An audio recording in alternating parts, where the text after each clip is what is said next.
Tonight on Y News, Agriculture Chief William Dar says rice importation will not be suspended during harvest season. Philippine National Police starts its nationwide crackdown on vaping equipment following President Rodrigo Duterte's order. President Rodrigo Duterte orders government offices to finish all transactions by December 15. The Department of Transportation clarifies that its program to modernize public utility vehicles will push through despite dropping its plan to phase out jeepney units. And China remains to be the last trusted country among Filipinos, according to the latest Pulse Asia survey.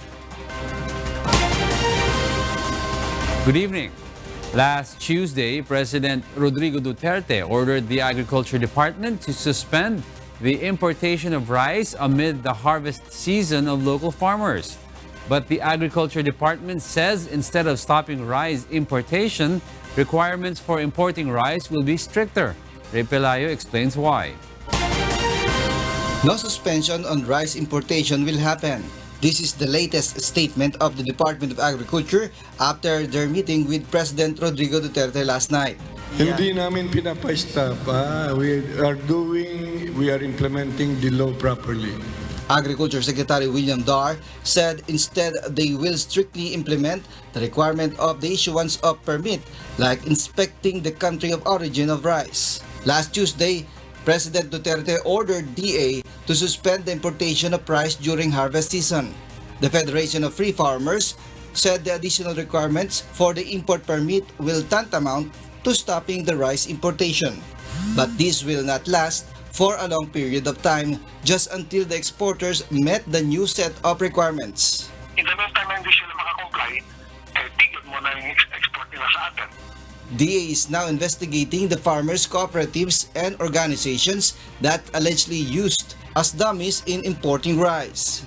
We will now look at 3 years of their business engagements.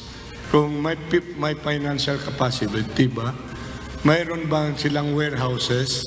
So lahat po, napag-igting na yun. Parang nilamartilyo nila yung sarili nilang ulo with these importations. Dar said President's directives includes the increase in the National Food Authority's buffer stock from 15 days to 30 days. It means that the agency will buy more rice from local farmers.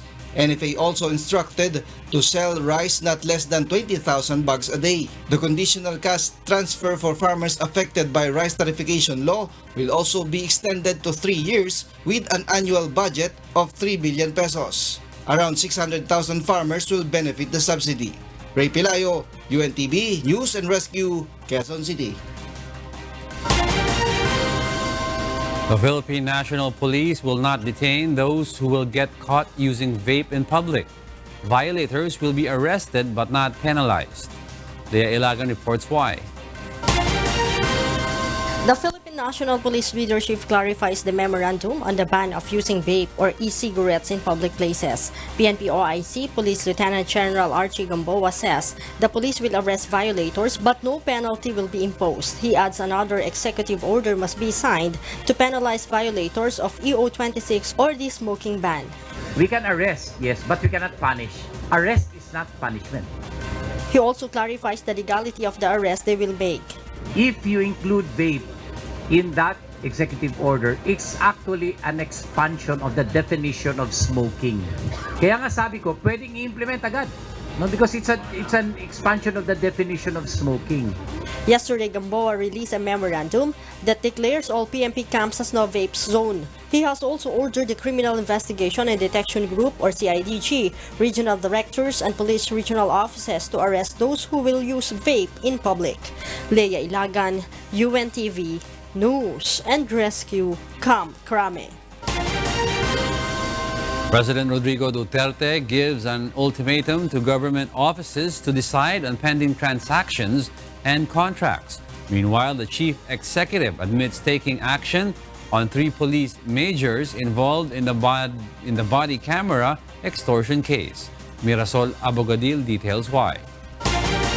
Government agencies have only until December 15th this year to decide on all pending government contracts and transactions. This was President Rodrigo Duterte's pronouncement because of the allegedly continuous red tape in the government in spite of his repeated warnings.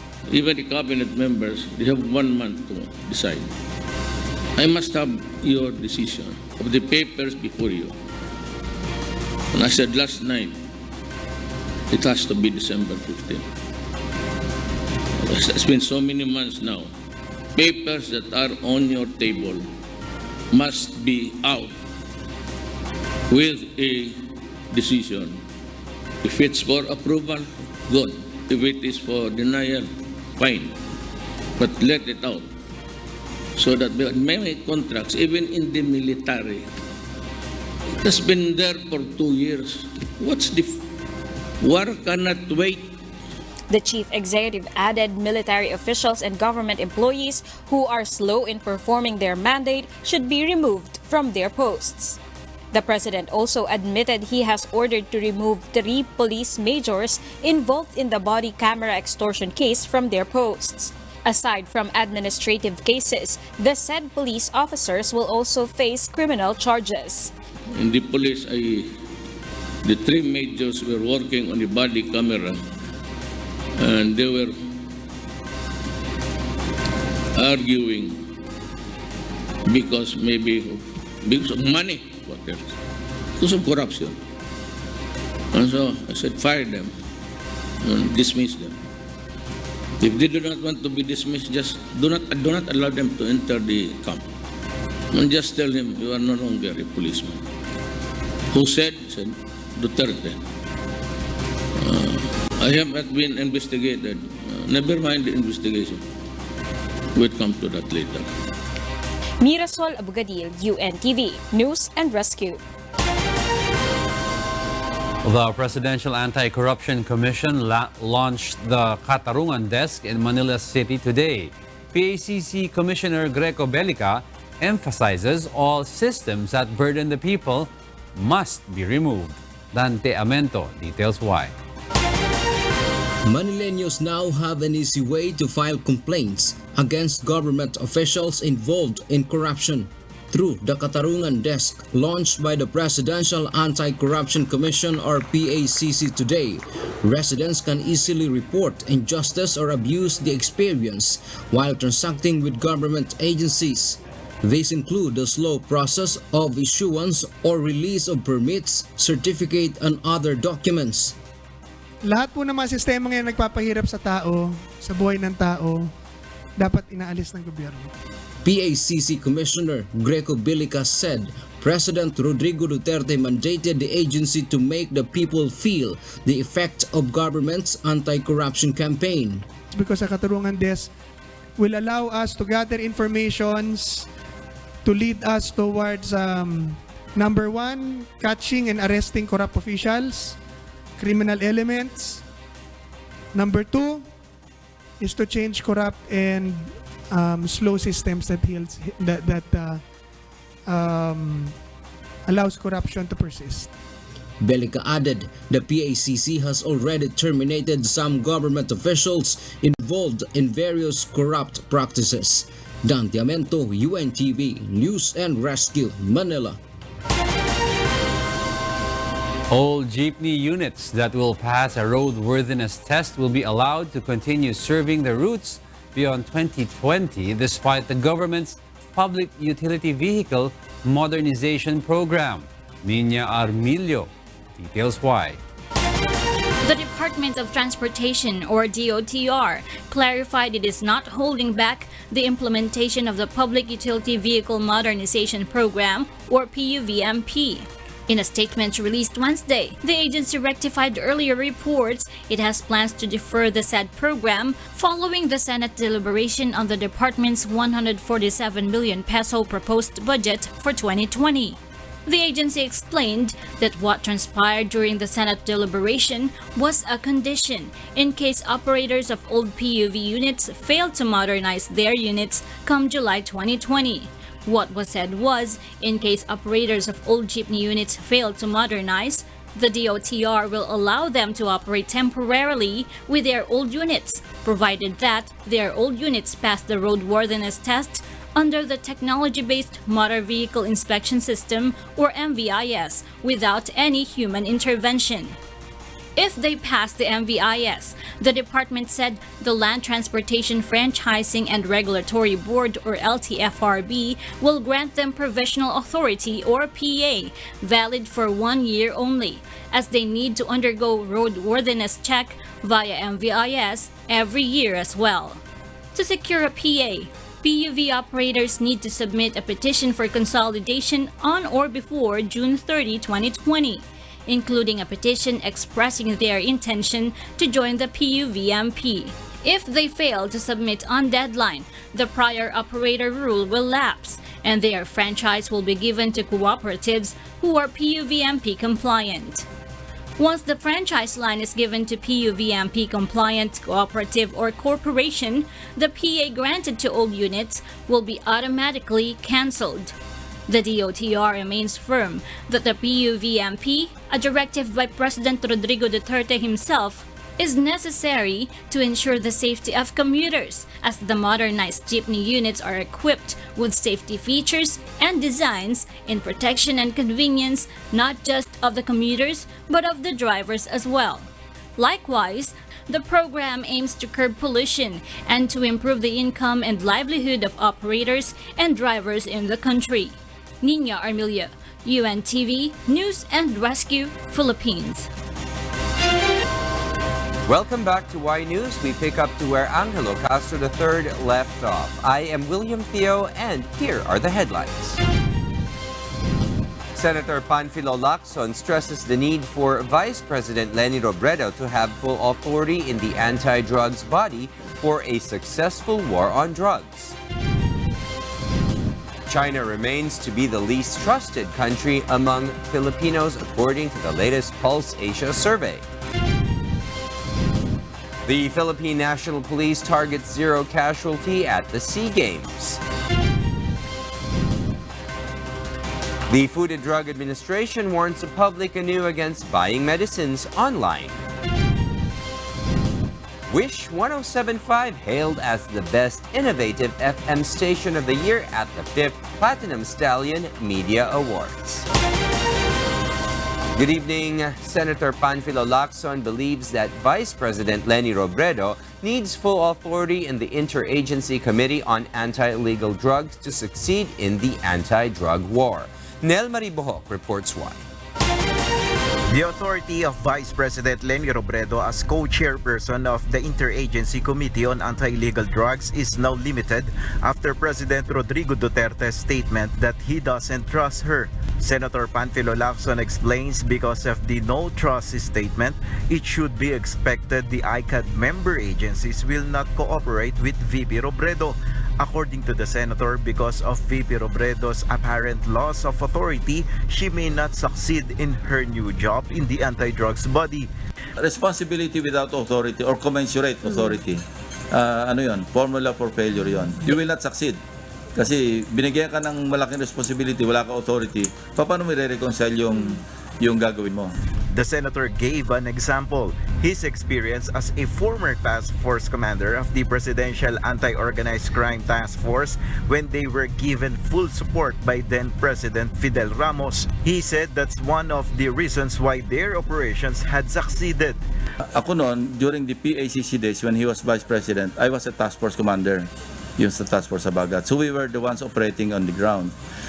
Basta't merong full support yung appointing authority, talagang madali kasi you have all the flexibility. Senator Lacson also cited his stint as the chief of the Philippine National Police and Presidential Anti-Organized Crime Task Force or PAOK-TF during former President Joseph Estrada's term. When I was appointed as CPNP, the first thing that I did was to request the President, sabi ko, sir, baka pwedeng bigyan mo lang ako ng blanket authority over the PNP, and kung nakita mong hindi ako nagde-deliver, in 3 months, tanggalin mo ako or tanggalin mo yung authority. As for Vice President Robredo, she has asked clarifications from Malacanang about the scope of her authority and mandate as ICAD co-chair to get a clear track and to create an action plan on how to implement the government's policies against illegal drugs. Nel Maribuhok, UNTV News and Rescue, Senate of the Philippines. Vice President Leni Robredo is in search for the best practices in implementing community-based rehabilitation program. The country's second top official visited a reformation center in Bataan today. Mirasol Abogadil will tell us why. Vice President Leni Robredo attended the 3rd anniversary celebration of Bahay ng Pagbabago, a community-based reformation center in Dinalupihan, Bataan Province today.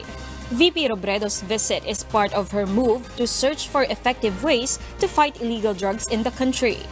According to data based on age, the most number of surrenderers in the facility are aged 27 to 35. And based on occupation, drivers comprise majority of the surrenderers who have undergone the rehab program. Bahay ng Pagbabago has a 30-day in-house rehab program followed by a 6-month follow-through community efforts. According to the Vice President, she wants to implement the same system in other parts of the country. This also shows the best results of cooperation between government agencies and the private sector. The rehab center has finished 23 batches, or equivalent to more than 900 reformists. VP Robredo said this is also an example that drug addicts can change if given a chance. Ang kailangan po na nagkakamali ng landas, arugain at tulungan na magbago. Meanwhile, Police Regional Office 3 urges the Vice President to make Central Luzon a pilot area for the community-based rehabilitation efforts. Based on data, Central Luzon has 179 established rehabilitation and wellness centers, only 87 of which are operational. Mirasol Abogadil, UNTV, News and Rescue. Meanwhile, the Filipino people's trust in China remains little according to the latest survey of social weather stations. However, the palace is not surprised with the survey result given the tension in the West Philippine Sea. Harleen Delgado reports why. The Philippine-China relations under the Duterte administration continue to prosper. In fact, Chinese President Xi Jinping has visited the country once, while President Rodrigo Duterte has visited China 5 times. Despite this, China remains to be the least trusted country among Filipinos.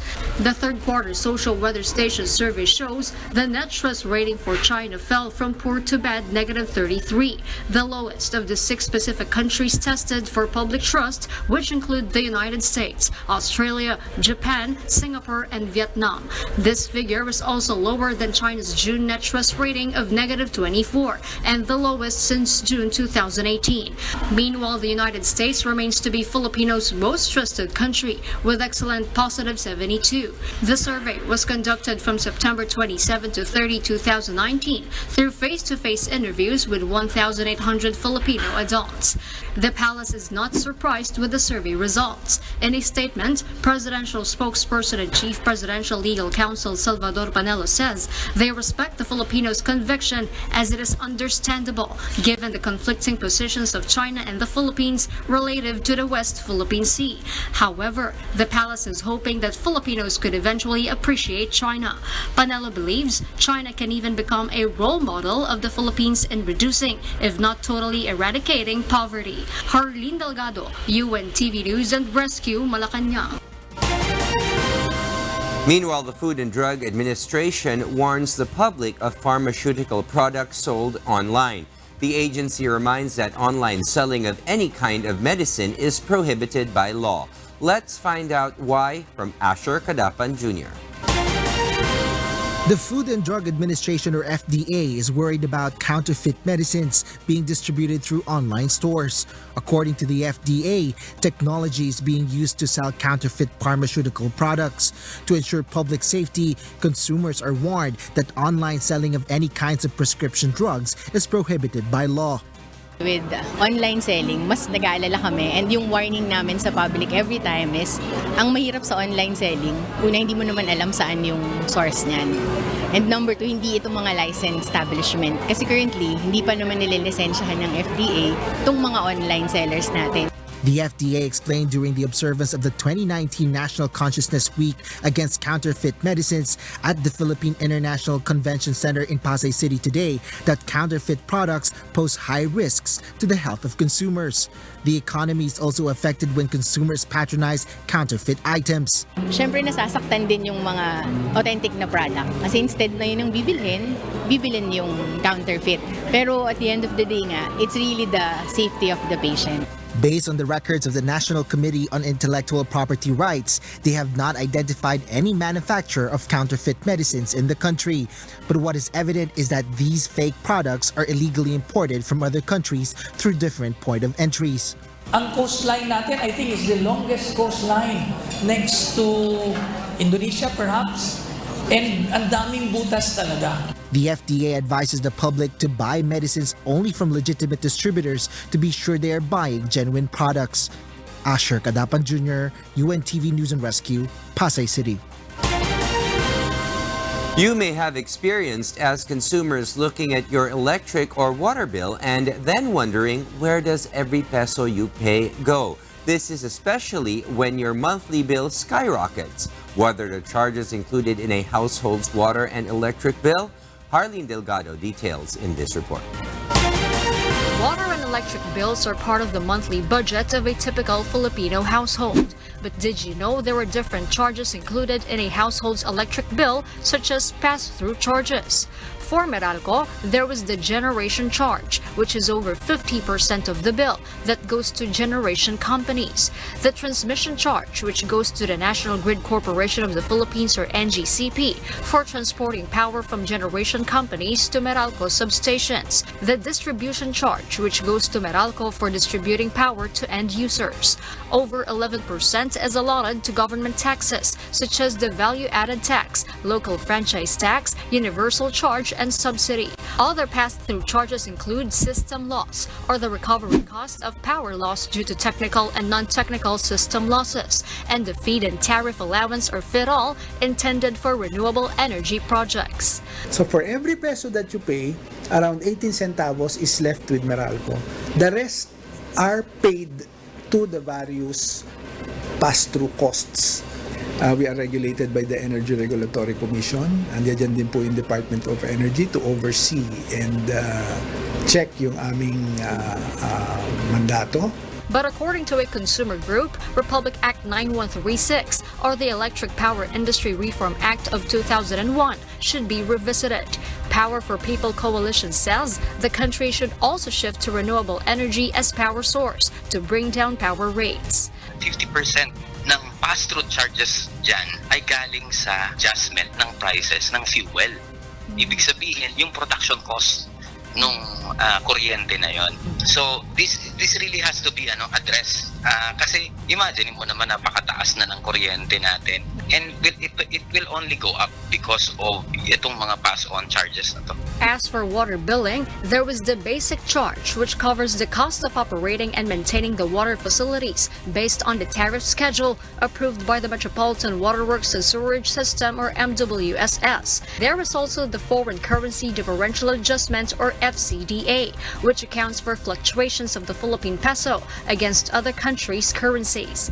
For the fourth quarter of 2019, the FCDA is 2.43% of the basic charge, equivalent to 69 centavos per cubic meter. When we say pass-through, hindi yun napupunta as an income of the company kasi binabalik mo rin yun dun sa pamahalaan to be able to finance yung mga loans na kinuha natin. No? Ang Manila Water, minana nito ang mga pagkakautang ng gobyerno. No? So, kumukuha tayo ng mga loans para dun sa improvement ng ating services. No? At yung mga loans na ito ay denominated in various foreign currencies. The MWSS meanwhile assures they are checking the expenses and the charges being passed on to consumers by the two water concessionaires, Maynilad and Manila Water.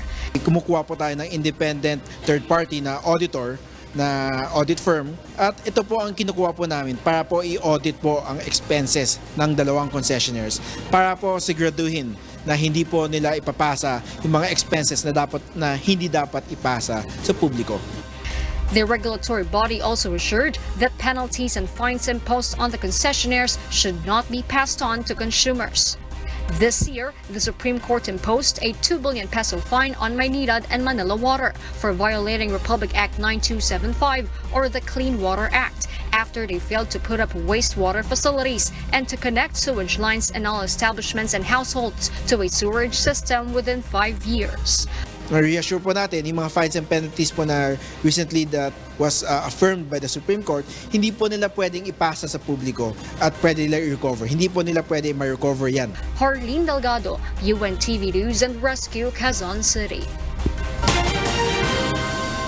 In other news, residents in Santa Ana, Cagayan who evacuated due to Typhoon Ramon returned to their homes. The local government unit and the Department of Social Welfare and Development made sure to provide them with relief goods before going back to their flood-affected houses. Aiko Miguel reports. The rain has stopped in most parts of Cagayan province. After the lashing of Typhoon Ramon this week, floodwater has subsided. Based on the report of the Municipal Social Welfare and Development Office, 377 families or 1,514 individuals in the municipality of Santa Ana evacuated to safety. Many residents returned to their homes today from the town's multi-purpose hall. 16 barangays in Santa Ana are experiencing the aftermath of Typhoon Ramon. Before the evacuees were sent home, the Department of Social Welfare and Development or DSWD and the local government unit gave them relief supplies. So far ngayon ma'am, nag-subside naman na yung tubig. So safe na po yung silang babalik sa kanilang mga bahay. Floodwater in Barangay Parada Bato reached chest level when Ramon made landfall. According to residents, the flood has lowered. Actually, sabi naman nila medyo gumanda na raw yung panahon. So, sabi pwede na yata kaming umuwi para at least malinisan man lang yung bahay namin. Meanwhile, it's good news to Cagayan locals that severe tropical storm Sara will not hit the province. Parang ganun ma'am dahil lumihis naman na daw yung sumunod na bagyo ma'am, si Sara ba yun? Na hinihintay-hintay daw ni Ramon. Hindi daw makaalis-alis si Ramon dahil wala pa daw si Sara. Pero ngayon lumihis na daw dahil wala na si Ramon, ma'am. Power supply in Santa Ana is expected to return tonight or tomorrow, while residents in Gonzaga, Cagayan now enjoy power supply. Meanwhile, some farmers in Gonzaga, Cagayan have already begun planting rice. According to the local government, classes resumed today across the province except in preschool to kindergarten. The suspension of classes in other level is up to the discretion of the 20 municipal mayors. Aiko Miguel, UNTV News and Rescue, Santa Ana, Cagayan. Sara has intensified into a severe tropical storm as tropical cyclone wind signal number 1 is hoisted over Batanes. In its 4 p.m. weather bulletin, the Philippine Atmospheric, Geophysical and Astronomical Services Administration or PAGASA last spotted Sara 255 kilometers east of Basco, Batanes. It is moving north-northwest at 10 kilometers per hour with maximum sustained winds of 110 kilometers per hour near the center and gustiness of up to 135 kilometers per hour. Sara would bring light to moderate rains over Isabela, Cagayan, especially on the eastern section, and northern Aurora. Sara is forecast to weaken over the weekend and exit the Philippine Area of Responsibility or PAR on Saturday.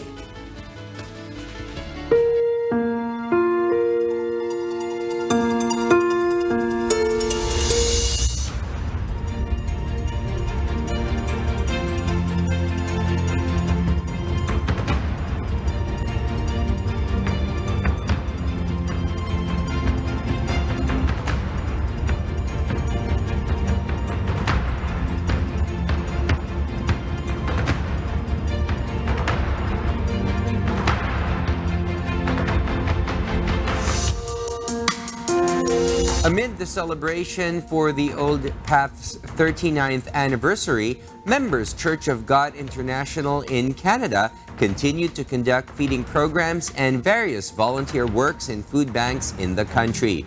Brother Noli Dompor has this report.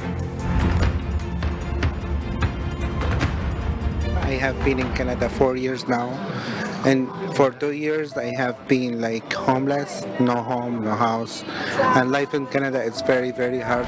This is what had happened to Haifa, an immigrant who once dreamed of a better life here in Canada. Haifa is one of the 1,000 citizens here in Canada facing the life of a homeless in the country, a place that many people believe where their dreams will come true.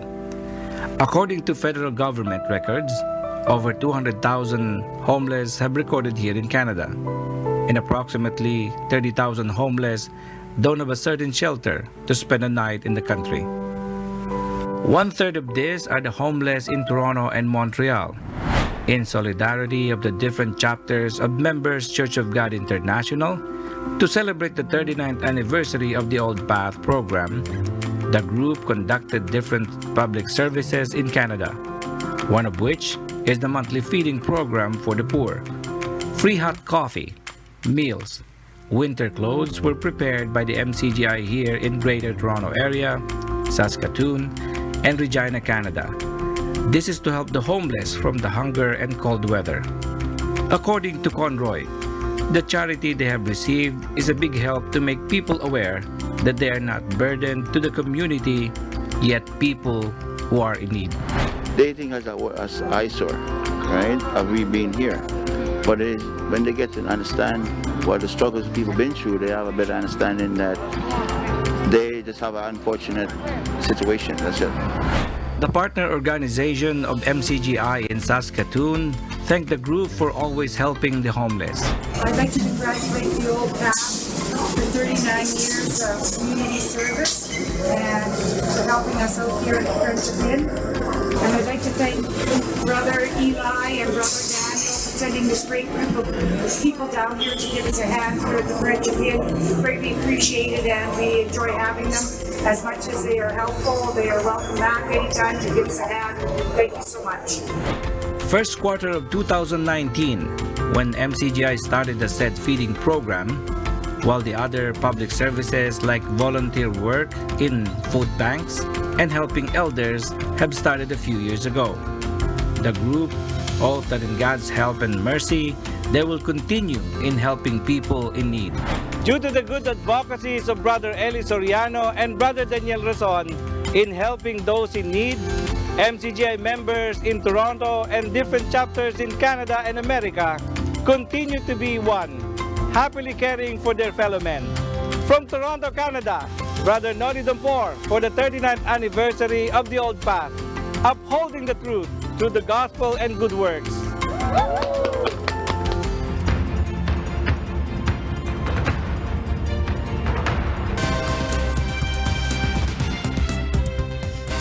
Welcome back to Y News, and for the news abroad, here's Kath Dumaraos reporting live from Hong Kong. Kath, good evening. Good evening, William. The United States House of Representatives on Wednesday passed 2 bills intended to support protesters in Hong Kong and send a warning to China about human rights as dozens of students remained holed up in a Hong Kong university surrounded by police. Stephanie C. details this report. China on Wednesday condemned the approval by the United States Senate of a Hong Kong Human Rights and Democracy Bill, which could serve to punish officials that undermine the rights of the inhabitants of the Special Administrative Region. The Senate unanimously approved the Hong Kong Human Rights and Democracy Bill on Tuesday, which could empower the U.S. government to sanction officials responsible for rights violations and provide for annual review as to whether Hong Kong retains enough autonomy to qualify for special trade considerations. The bills now go to the White House for President Donald Trump to sign for veto amid sensitive trade talks with Beijing. China's government reacted angrily to the news. Chinese Foreign Ministry spokesperson Geng Shuang in a statement said this act neglects facts and truth, applies double standard, and blatantly interferes in Hong Kong affairs and China's other internal affairs. In a separate statement, the Foreign Ministry said it had summoned U.S. Embassy official William Klein to lodge a formal complaint. Beijing warned of reprisals if Trump pushes the policy through. Meanwhile, some of the last protesters remaining at a besieged university in Hong Kong have tried to escape and evade police by crawling through sewers. Hundreds of protesters have already left PolyU, but dozens remain inside. The campus, the scene of some of the most intense clashes witnessed during months of anti-government protests, is surrounded by police who are arresting for rioting any adults trying to leave. 6 people were arrested on Wednesday for an attempted escape via the sewers. The 4-day campus siege at PolyU, Hong Kong Polytechnic University, has been one of the most dramatic confrontations in the wider protest movement that has paralyzed the city for more than 5 months. Stephanie C., UNTV News and Rescue. Myanmar civilian leader Aung San Suu Kyi will personally defend her government from allegations of genocide against the minority Muslim Rohingya. Meanwhile, the United Kingdom's Prince Andrew has announced he is stepping back from royal duties over the Jeffrey Epstein scandal. Jovic Burmas details why. In the United Kingdom, the Duke of York says he's stepping back from royal duties because the Jeffrey Epstein scandal has become a major disruption to the royal family. Prince Andrew, 59, said he had asked the Queen for permission to withdraw for the foreseeable future. The Duke has faced a growing backlash following a BBC interview about his friendship with a US financier. Companies he has links with, such as BT and Barclays, have joined universities and charities in distancing themselves from him. For several months, the Duke had been facing questions over his ties to Epstein, who took his own life in August while awaiting trial on sex trafficking charges. In Myanmar's leader and Nobel Peace Laureate Aung San Suu Kyi will head a delegation to the United Nations top court to argue against a case accusing the mainly Buddhist country of genocide against the Rohingya, the government said. More than 730,000 Rohingya, most of them Muslims, fled to neighboring Bangladesh following a 2017 crackdown by Myanmar's military, which UN investigators said was carried out with genocidal intent.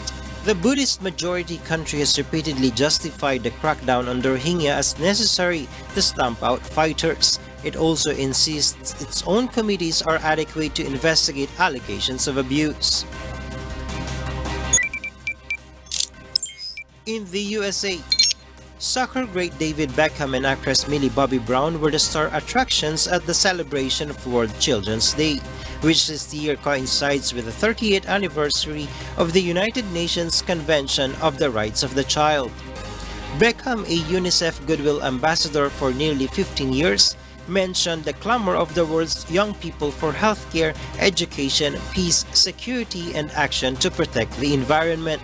Brown, who at 15 is the youngest ever UNICEF Goodwill Ambassador, likewise stressed the need to listen to the world's children. Acknowledging that she has been fortunate in her life, Brown spoke of having been bullied at school. Talking about the importance of empowering young women, she praised Swedish climate activist Greta Thunberg. Jovic Burmas, UNTV News and Rescue. Hundreds of koalas are feared dead as bushfires continue to burn across Australia's east coast, but some people risk their life to save the vulnerable marsupials. Nina Bascon has this story. Footage of a koala being rescued from Australia's bushfire has triggered a wave of solidarity and donations. The marsupials are particularly vulnerable to the blazes that are ravaging the east of the country. There are no official figures, but experts believe the number of dead koalas could be more than 1,000.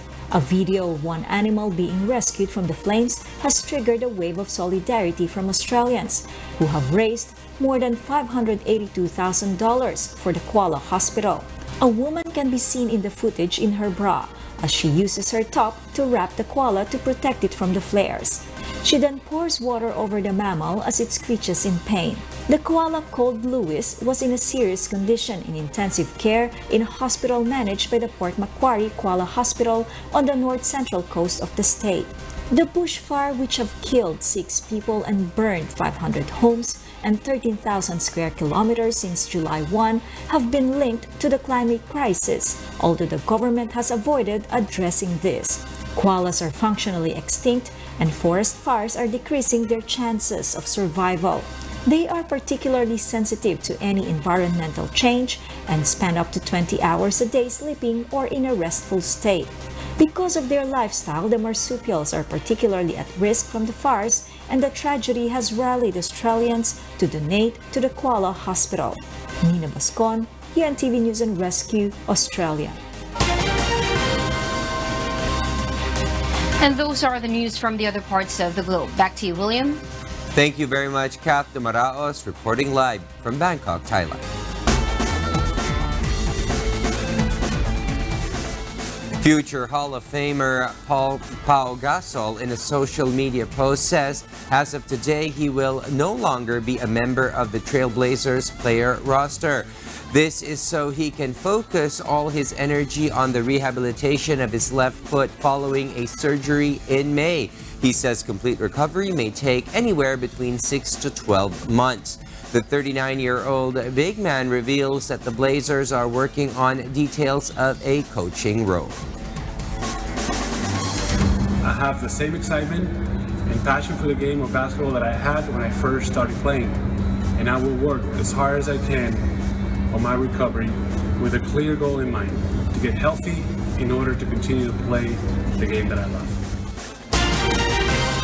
Meanwhile, various Philippine government agencies will join together for the security of the 2019 Southeast Asian Games. More than 17,000 strong security forces will be deployed beginning next week, including policemen, firemen, Coast Guard members, military, and traffic law enforcers. Leia Ilagan will tell us why.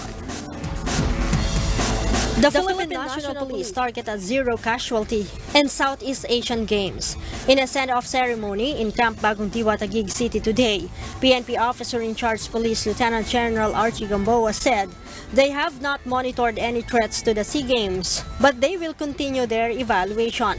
More than 17,000 strong security forces from different government agencies will be deployed across Metro Manila starting next week to monitor security. The conduct of SEA Games would not be a reason for us to relax, no? And we expect a lot of criminals to take advantage, no? Siyempre, nandyan din yung mga delegates who will go around, probably visit our tourist spots. They will go around the cities to explore Philippines. So all of these things are in place in terms of security and order. Included in Task Group National Capital Region are the PNP, Armed Forces of the Philippines, Office of Civil Defense, local government units, and other government agencies. SEA Games Task Group Commander, Police Brigadier General Lyndon Lawas says they have already talked with the Education Department for the cancellation of classes of 8 schools in Metro Manila. They have also requested truckers to reroute. We would like to minimize the effect on the travel of the delegates to and from the different destinations from the village area to the game sites. Majority of security forces will be deployed on November 25th. The SEA Games await 9,840 participants. 19 venues with 24 sporting events will be in Metro Manila. SEA Games Functional Area Director, retired General Gregorio Catapang, reminds the public to use transparent bags in the venues for security. The biennial meet will run from November 30 to December 11 to be held in 39 venues in Metro Manila, Central Luzon, Calabarzon, and La Union. Leia Ilagan, UNTV, News and Rescue, Camp Crame. 8th Division World Champion Manny Pacquiao will light the 30th Southeast Asian Games cauldron during the opening ceremony on November 30. Days before the official opening of the Games, the cauldron has become controversial. Some describe it as extravagant, while the sporting event organizers defend its essence. Leslie Huidem tells us why. With just over a week before 30th Southeast Asian Games commences, the cauldron in New Clark City, which will be used in the torch lighting to open the regional sporting event, has earned various criticisms because of its price that reached over 50 million pesos. Despite disapproval of some, Basis Conversion and Development Authority or BCDA President stands firm.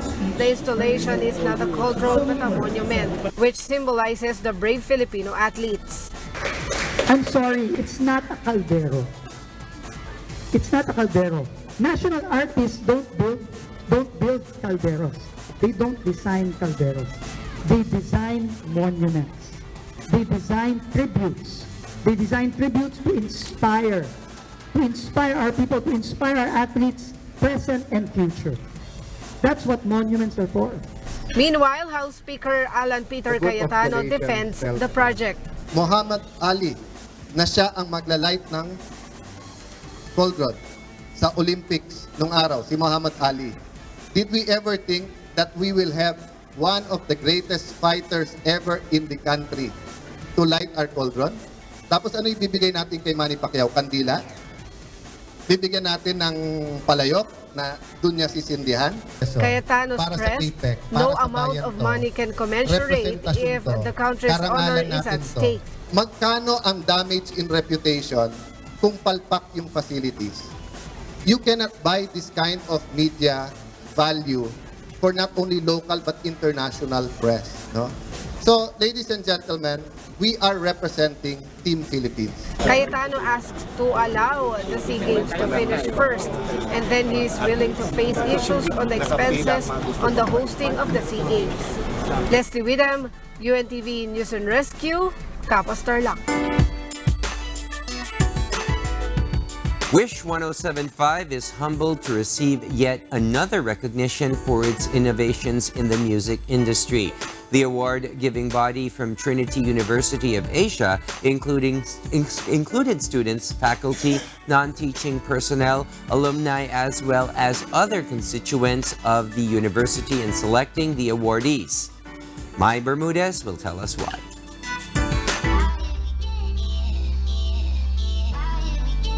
For the second time, Wish 107.5 is hailed as the most innovative FM station by the Media and Communication Department of the Trinity University of Asia at the 2019 Platinum Stallion Media Awards. The first time was in 2017.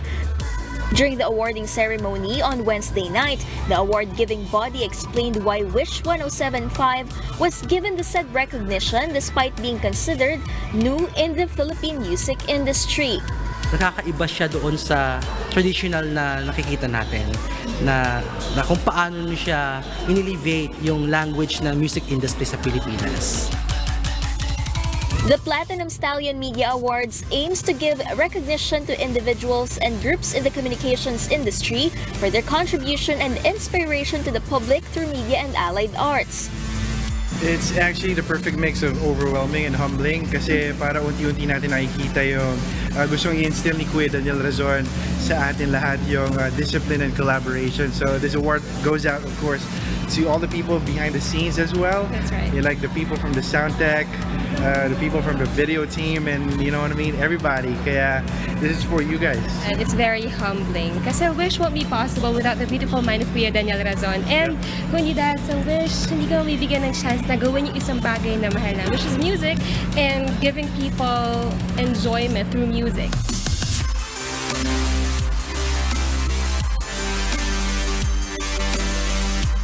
Wish 107.5 is considered as a gateway to the world of local talents who want to enter the larger music scene. This is through its state-of-the-art radio booth on wheels, the Wish Boss. Wish FM is also humbled with having over 7.14 million subscribers and more than 2.5 billion accumulated views on its YouTube channel. Maraming salamat, wishers, and wishers, keep on wishing. Mai Bermudez, UNTV News and Rescue, Quezon City. And those are the reasons behind the news this November 21st, 2019. On behalf of Angelo Castro III, I am William Theo, and before we close, we will recap today's significant sound bites. Because we need to know, we will always ask why. Good evening. Hindi namin pinapaista pa. We are implementing the law properly. We can arrest, yes, but we cannot punish. Arrest is not punishment. Even the cabinet members, they have 1 month to decide. I must have your decision of the papers before you. And I said last night, it has to be December 15. It's been so many months now. Papers that are on your table must be out with a decision. If it's for approval, good. If it is for denial, fine. But let it out. Responsibility without authority or commensurate authority.